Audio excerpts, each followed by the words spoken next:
তার নাম Philip Larkin, যিনি 1922 সালে জন্মগ্রহণ করেছিলেন। এবং উনার লেখা প্রথম বই দ্য নর্থ শিপ নামেই সেই বইটিতে এই পোয়েমটি রয়েছে। এবং এই বইটি প্রথম প্রকাশনা পায় বা প্রথম প্রকাশিত হয় 1945 সালে। প্রথমে আমরা জেনে নিই এই কবিতাতে কি বলেছেন কবি। দ্য নর্থ শিপ এই কবিতাটাতে 3টে জাহাজের বিভিন্ন গন্তব্য যাত্রার কথা বলা হয়েছে। 2টি জাহাজ খুশি বা অখুশি হয়ে ফিরে এসেছে এবং তৃতীয় জাহাজটি উত্তরের দিকে তার যাত্রা বজায় রেখেছে। জাহাজগুলি একজন মানুষের জীবনের রূপক হিসাবে ব্যবহৃত হয়েছে। এবারে আমরা সোজা পোয়েমটাতে চলে আসি।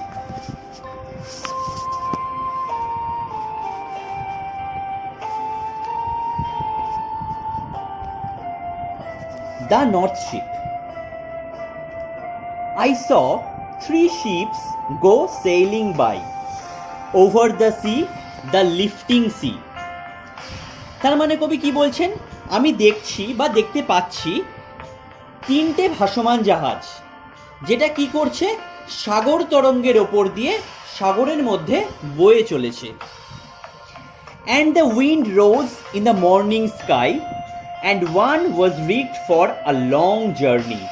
তাহলে কি বলছে, সকালের আকাশে বাতাস উঠলো। বাতাস উঠলো মানে জাহাজ তার যাত্রা শুরু করার জন্য একদম ঠিক পরিস্থিতি বা ঠিক আবহাওয়া চলে এলো। মানে ঠিক যতটা বাতাস দরকার, বাতাস পেলে তবেই তো জাহাজগুলো এগিয়ে যেতে পারবে। ঠিক যতটা বাতাস দরকার সেই ততটা বাতাস বইতে শুরু করলো, ফলে জাহাজগুলো তার যাত্রা শুরু করবে বলে ঠিক করলো। ঠিক আছে। The first ship turned towards the west over the sea, the running sea. প্রথম জাহাজটা পশ্চিমের দিকে তার যাত্রা শুরু করলো সাগরের ওপর দিয়ে। দ্য রানিং সি মানে দ্য ছুটন্ত সাগর, মানে যে সাগরটা বয়ে চলেছে। And by the wind was all possessed and carried to a rich country. তাহলে এখানে কি বলেছে, আর বাতাস দ্বারা পুরোপুরি মানে বশিত হলো জাহাজটা, মানে বাতাস পুরো বশ করে নিল জাহাজটাকে এবং কি হলো, তাকে নিয়ে গেল একটা ধনী দেশে, মানে তার যেখানে ডেস্টিনেশন সেইখানেই নিয়ে গেল। তাহলে জাহাজটা দেখো কি বলেছিল, প্রথমে জাহাজটা ওয়েস্ট মানে পশ্চিমের দিকে যাত্রা শুরু করেছিল, তার মানে ঠিক তার উল্টো দিক, মানে পূর্ব দিক থেকে খুব ভালো বাতাস বইছিল। উল্টো দিক থেকে বাতাস বইলে তবেই তো জাহাজটা পশ্চিমের দিকে এগিয়ে যেতে পারবে। তার মানে ভালো, যতটা বাতাস দরকার ঠিক ততটাই সুন্দরভাবে বাতাস বইছিল। তার ফলে কি হলো, ওই জাহাজটা ঠিক পশ্চিমের দিকে যে ডেস্টিনেশনে সে তার যাওয়ার ছিল সেইখানে গিয়ে পৌঁছালো, যেটা কিনা একটা reach country. Clear? The second turned towards the east over the sea, the quaking sea.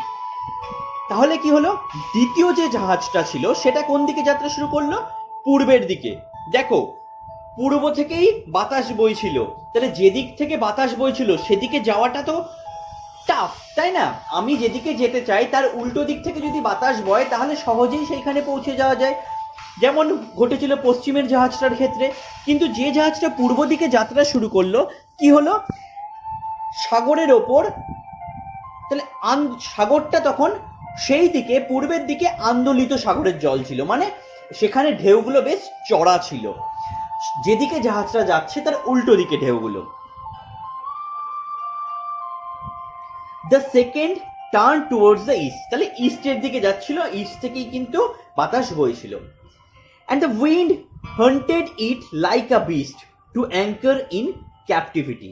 কি বলেছে তাহলে, আর পশুর মতন শিকার করলো বাতাস তাকে, মানে কোনো ক্ষুধার্ত জন্তু বা পশু যেভাবে শিকার করে আক্রমণাত্মকভাবে, ঠিক সেইভাবেই যেন বাতাসটা সেই জাহাজটাকে ক্যাপটিভিটি মানে বন্দি করে দিল, তাকে নোঙর ফেলতে বাধ্য করলো, তাকে বন্দি করে দিল সেই জাহাজেই, সেই সাগরেই। The third ship drove towards the north. তৃতীয় শিপটা, তাহলে তৃতীয় যে জাহাজটা কোন দিকে যাত্রা শুরু করলো, সে উত্তরের দিকে যাত্রা শুরু করলো। Over the sea, the darkening sea, সাগরের ওপর যেখানে আধার বা অন্ধকার ঘনিয়ে আসছে। But no breath of wind came forth and the decks shone frostily, কিন্তু মৃদু বায়ুপ্রবাহ এলো না এগিয়ে, আর জাহাজের পাটাতন চকচক করলো হিমশীতলভাবে। বোঝা গেল তাহলে? The northern sky rose high and black over the proud unfruitful sea, উঁচু আর কালো হয়ে উঠল আকাশ উত্তরে, মানে সেদিকে আকাশে প্রচণ্ড মেঘ জমল গর্বিত এবং নিষ্ফল সাগরের উপর। গর্বিত নিষ্ফল, প্রাউড বলেছে কেন? সাগর তার আপন মহিমায় বইছে এবং সেখানে ঢেউও কিন্তু বেশ ভালো বইছে, তাই তাকে বলেছে প্রাউড। আর নিষ্ফল কেন বলেছে?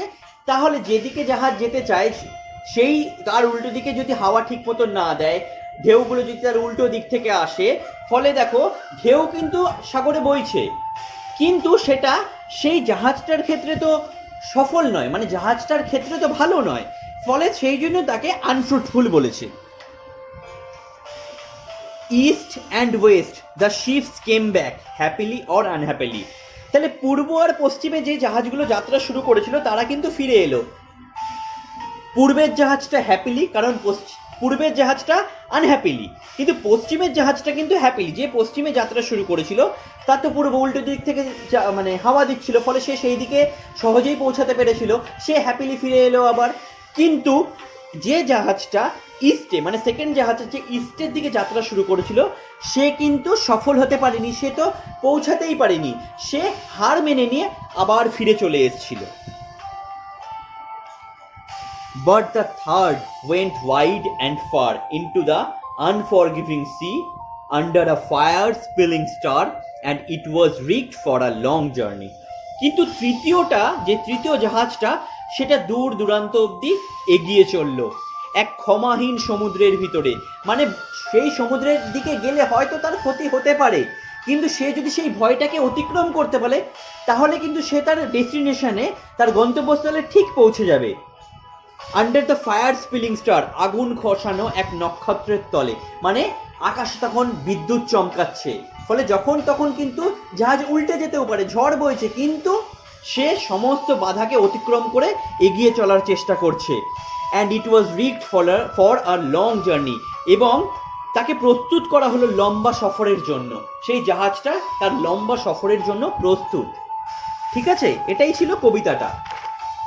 তাহলে এই কবিতার মধ্যে দিয়ে কবি কি বলতে চেয়েছেন? দেখো, পৃথিবীতে মানুষ যেভাবে জীবন কাটায় তা বোঝানোর জন্যই কিন্তু এই কবিতায় তিনটে জাহাজকে উপমা হিসাবে ব্যবহার করেছেন কবি। কেউ কেউ অল্প সময়কালের মধ্যেই সফল হয়ে যায়, যেমন দেখো পশ্চিমের জাহাজটা, প্রথম জাহাজটা, আর বাকিরা প্রতিকূল পরিস্থিতির মধ্যে বাধা পড়ে এবং কি হয়, বাকি জীবনটা তারা সেই বাধা পড়েই থেকে যায়, ফলে হেরে যায়, তারা সময়ের সাথে সাথে চলতে পারে না, যেমন সেকেন্ড জাহাজটার ক্ষেত্রে হয়েছিল। কিন্তু দেখো, উত্তরের জাহাজটা যেমন লম্বা সফরের জন্য প্রস্তুত, ঠিক তেমনি বেশিরভাগ মানুষকেই তাদের জীবনে অধিকাংশ বাধা পেরিয়েই লক্ষ্যে পৌঁছাতে হয়। এটি উত্তরের পথে অন্তহীন যাত্রা, আমাদের স্বপ্নের শিখরে আমাদের পৌঁছে দেয়। আমরা যদি বাধা বিপত্তিগুলো কাটিয়ে এগিয়ে যেতে পারি তাহলেই কিন্তু আমরা সফল হতে পারবো। যদি বাধা বিপত্তি আসছে বলে আমরা হেরে যাই, পিছু হটে যাই, তাহলে কিন্তু আমরা সফলতা লাভ করতে পারবো না। তাই লম্বা সফরটি মানুষকে সাফল্য পেতে যত অনুর্বর সমস্যারই সম্মুখীন হতে হয় তার প্রতিনিধি হয়ে যায়। মানে যেখানে এখানে থার্ড শিপটা, মানে সমস্ত সমস্যাকে সম্মুখীন করছে, সে অতিক্রম করে চলছে ধীরে ধীরে। প্রকৃতির দয়ালু থেকে রুক্ষ হয়ে যাওয়ার বিভিন্ন শব্দগুচ্ছের দ্বারা বোঝানো হয়েছে, যেমন উত্তাল সমুদ্র। সমুদ্র দেখো প্রথম জাহাজটার ক্ষেত্রে কিন্তু ভালো ছিল, কিন্তু পরের জাহাজটার ক্ষেত্রে বা তার তৃতীয় জাহাজটার ক্ষেত্রে কি রুক্ষ হয়ে পড়েছিল, তাই উত্তাল সমুদ্র, উচ্ছল সমুদ্র, আন্দোলিত সমুদ্র, ভয়ানক সমুদ্র এবং অক্ষমানীয় সমুদ্র। মানে এই যে running sea, lifting sea, quaking sea, darkening sea আর আনফরগিভিং সি, এইগুলো দিয়ে কিন্তু সমুদ্রের রুক্ষতাকে প্রকাশ করা হয়েছে। এর পরিবর্তনশীল মতিগতি বোঝাতে সমুদ্রের ওপর ব্যক্তিস্বরূপ আরোপণ করা হয়েছে। ঠিক আছে, তাহলে কবিতাটা এটুকুই ছিল। আমরা কিছু কিছু যে ওয়ার্ড পেয়েছি সেই ওয়ার্ডের মানেগুলো জেনে নিই। যেমন সেইলিং মানে ভেসে যাওয়া, লিফটিং মানে উপরে উঠেছিল বা জেগে উঠেছিল, রোজ মানে উদিত, রিগড মানে কি দূর যাত্রার জন্য জাহাজ প্রস্তুত করা, জার্নি মানে যাত্রা আমরা জানি, রানিং মানে এখানে উত্তাল, পজেসড মানে আবিষ্ট মানে ওই অধিকার করেছিল, রিচ মানে ধনবান বা ধনী, কান্ট্রি মানে দেশ আমরা জানি, কোয়াকিং মানে আন্দোলিত ট্রেমব্লিং, হান্টেড মানে শিকার করা অ্যাটাকড, বিস্ট মানে হিংস্র পশু, ঠিক আছে, বা হিংস্র জন্তু ফেরোসিয়াস অ্যানিমাল, অ্যাঙ্কার মানে নোঙর করা, ক্যাপটিভিটি মানে বন্দি দশা, ড্রোভ মানে ভেসে যাচ্ছিল, ডার্কনিং মানে ক্রমে কালো হয়ে আসা, কেমফোর্থ মানে এগিয়ে আসা, ডেক্স মানে জাহাজের পাটাতন, শোন মানে জলজল করছিল, ফ্রোস্টলি মানে ঠান্ডা ভাবে, প্রাউড মানে দাম্ভিক, আনফ্রুটফুল নিষ্ফল মানে ইউজলেস বা ইনসিগনিফিকেন্ট, আনফরগিভিং মানে ক্ষমাহীন মার্সিলেস, ফায়ার স্পিলিং মানে আগুন বেরোচ্ছে এরকম বা আগুনের ঝরা, ঠিক আছে, emitting fire and sparks. Clear? আজ এটুকুই। যদি আমার ভিডিওটি তোমাদের ভালো লেগে থাকে তাহলে অবশ্যই লাইক করো, শেয়ার করো এবং আমার চ্যানেলটিকে সাবস্ক্রাইব করো এবং বেল আইকনটি প্রেস করে দিও। আপকামিং ভিডিওজের নোটিফিকেশন তোমরা পেয়ে যাবে। Thank you.